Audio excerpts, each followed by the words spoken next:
Ahmet Sozen is the chairman of the Eastern Mediterranean University's Department of Political Science and International Relations. He's joining us on Skype from the city of Famagusta. Good to have you with us on Al Jazeera. Let's talk about the opening of this beach, first of all. Why is that so significant?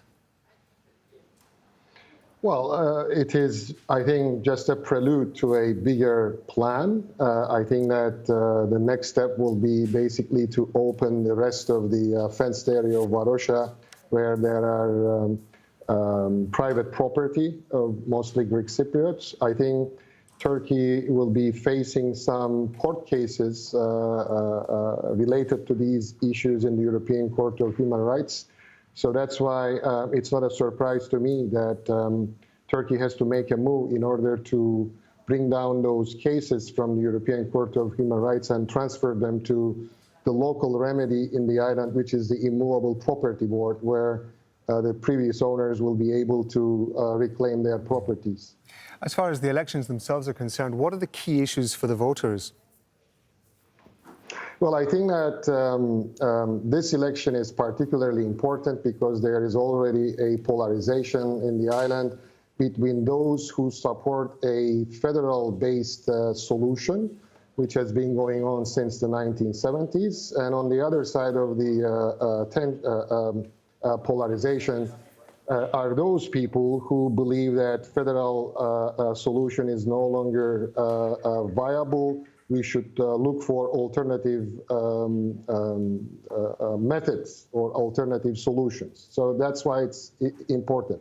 But as you know, the UN Secretary General already declared that after the election process, he will call for a five-party meeting, which includes the two Cypriot sides, as well as the three guarantor powers, Turkey, Greece, and United Kingdom, in order to see whether they can jumpstart the Cyprus negotiations where they collapsed in Crans-Montana 3 years ago.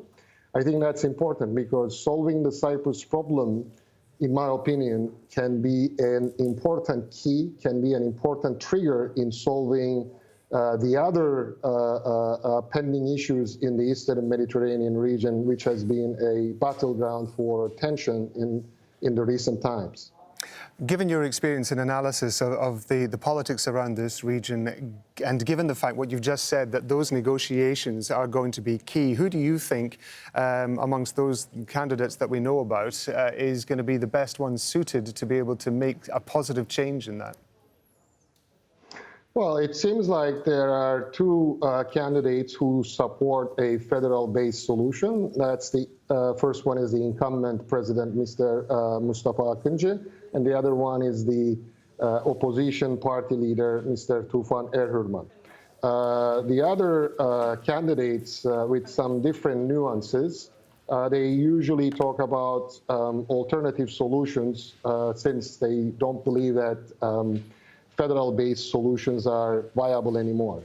But at the end of the day, whoever is elected, that person needs to coordinate with Turkey, since the upcoming negotiations will be basically five-party negotiations, not just between the two Cypriot sides, but also including the three guarantor powers. So whoever is elected needs to work with Turkey in order to formulate the best policies in the negotiations. It's good to get your thoughts on this. Ahmet Sozen, we appreciate your time, sir. Thank you very much indeed. It was a pleasure.